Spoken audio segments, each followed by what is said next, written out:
जैन एवं मत। सिद्धों का प्रभाव भारत के पूर्वी भागों में अधिक रहा तो नाथों का पश्चिमी भागों में, राजपूताना पंजाब में। जैनों ने अपना अधिकांश काव्य राजस्थान, गुजरात और दक्षिण में लिखा। जैन मत संबंधी रचनाएं दो तरह की है। प्रायः दोहों में रचित मुक्तक काव्य में सिद्धों नाथों की तरह अंतर साधना, धर्म सम्मत व्यवहार, आचरण, उपदेश, नीति आदि का मंडन और कर्मकांड, वर्ण व्यवस्था आदि का खंडन। पौराणिक जैन साधक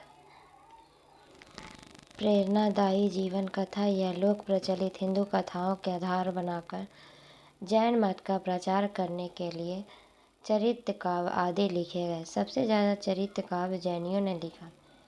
स्वयंभू, पुष्पदंत, धनपाल, जिनदत्त सूरि, हेमचंद्र, सोमप्रभ सूरि, जैनाचार्य, मेरुतुंग आदि जैन कवि थे। जैन साहित्य रास काव्य परंपरा प्रसिद्ध रही। उससे संबंधित मुख्य तथ्य निम्न इस प्रकार है।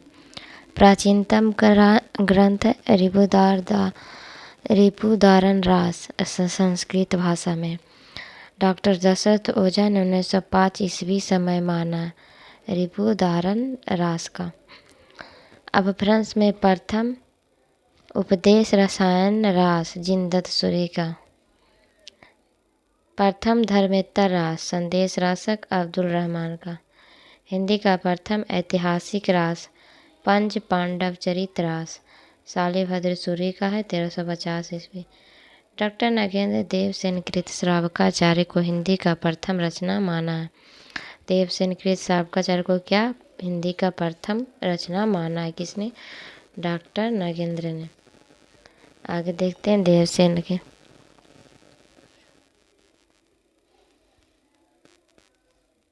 देवसेन का प्रसिद्ध ग्रंथ श्रावकाचार्य 1933 ईस्वी। आचार्य शुक्ल के अनुसार इनकी भाषा अपभ्रंश का अधिक प्रचलित रूप लिए हुए है। जैसे जे जिन शासन भाषयु सो मई कहू सारू, जो पालाई सई भऊ करी सो सारी पवई पारू। श्रावकाचार्य में 250 दोहों में श्रावक धर्म का वर्णन है। गृहस्थ जीवन धर्म उस वर्णन का केंद्र है। इनका एक अन्य ग्रंथ दव सहाय प्रयास है, जिसे दव सौहा प्रकाश भी कहते हैं। दव सहाय प्रयास भी दोहों में है।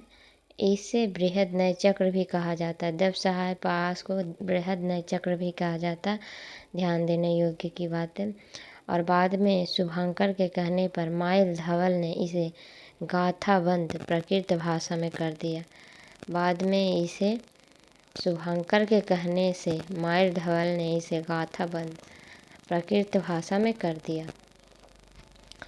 इनका एक अन्य ग्रंथ इनको नय चक्र, लघु नय चक्र भी प्रसिद्ध ग्रंथ है। इनका नय चक्र, लघु नय चक्र भी प्रसिद्ध ग्रंथ है।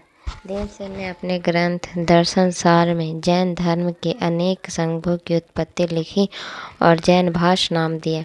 देवसेन के अन्य ग्रंथ हैं आराधना सार, तत्व सार, भाव संग्रह और सावय धम्म दोहा। देवसेन का कौन कौन सा ग्रंथ है? श्रावकाचार्य, दव सहाय प्रयास जिसे बृहद नय चक्र भी कहा जाता है, नय चक्र या लघु नय चक्र, आराधना सार, तत्व सार, भाव संग्रह और सब धम्म दोहा। अब आते हैं नेक्स्ट शालिभद्र सूरि का। शालिभद्र सूरि को बुद्धिरास का संग्रह उनके शिष्य कवि ने किया था। शालिभद्र सूरि की बुद्धिरास का संग्रह उसके शिष्य कवि शिवी ने किया था। किसने किया था? शिवी ने। बुद्धिरास का संग्रह किसने किया था? तो शिष्य शिवी ने किया था, जो किनके शिष्य थे? शालिभद्र सूरि का। उनका ग्रंथ क्या है? बुद्धिरास का संग्रह शिष्य शिवी। बुद्धिरास एक प्रेम काव्य है। शालिभद्र सूरी का एक प्रसिद्ध ग्रंथ भारतेश्वर बाहुबली रास है। 1184 ईस्वी में यह 205 छंदों में रचित खंड काव्य अयोध्या के राजा भरत और तक्षशिला के राजा बाहुबली को लेकर शालिभद्र सूरी द्वारा इस चरित्र काव्य की रचना की गई। इसका संपादन मुनि जिन विजय ने किया। शालिभद्र सूरी का संपादन किसने किया है? तो मुनि जिन विजय ने। आशुकु कवि ने 2 ग्रंथ लिखे, चंदनवाला रास और जीवदया रास। चंदनवाला रास 1200 ईस्वी या 35 छंदों का खंड काव्य है। विनय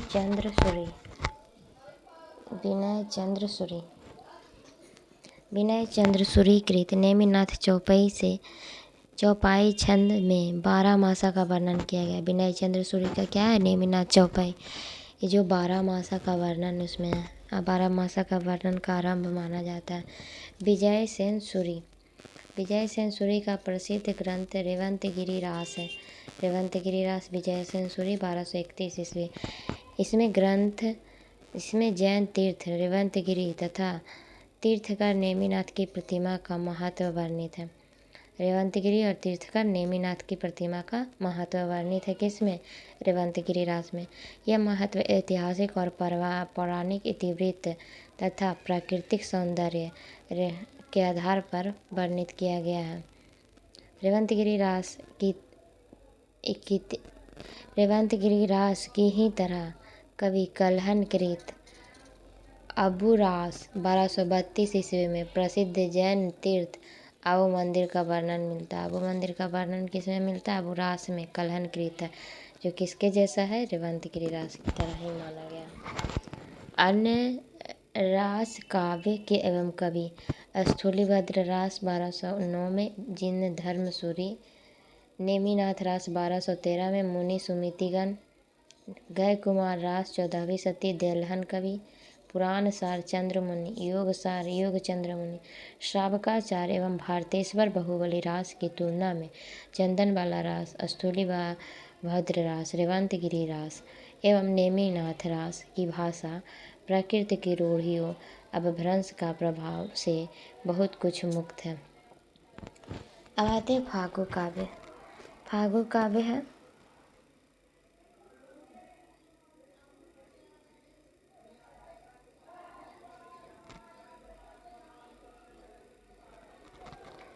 जैन कवि ने फागु काव्य भी लिखे हैं। फागु बसंत ऋतु, होली आदि के अवसर पर गाया जाने वाला मादक गीत है।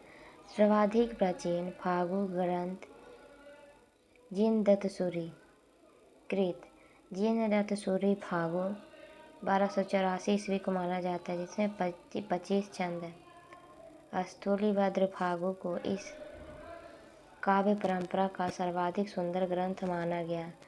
विरह देव सरी फागु को श्री नेमिनाथ फागु राजशेखर सूरी इस परंपरा के अन्य चर्चित ग्रंथ हैं। विरह देव सारी फागु व श्री नेमिनाथ फागु राजशेखर सूरी जिसे कहते हैं।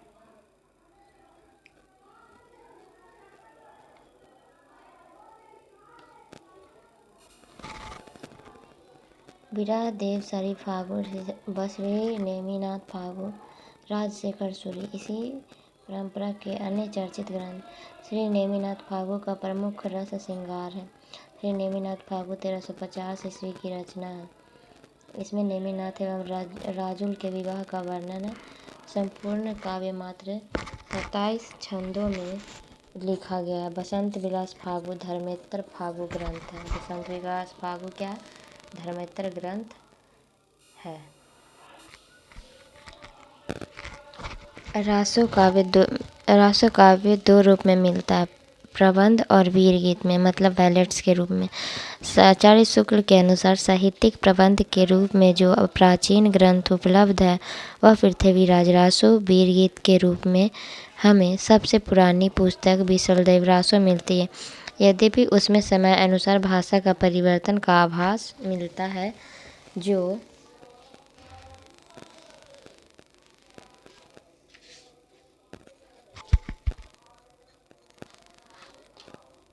जो रचना कई सौ वर्षों से लोगों में बराबर गाई जाती रही हो, उसकी भाषा अपने मूल रूप में नहीं रह सकती। इसका प्रत्यक्ष उदाहरण आल्हा है, जिसके गाने वाले प्राय सम्मत उत्तरी भाग में पाए जाते। प्रबंध का सर्वप्रथम ग्रंथ खुमान रासो है। वीर गीत वीर काव्य परंपरा का सर्वप्रथम ग्रंथ बीसलदेव रासो है।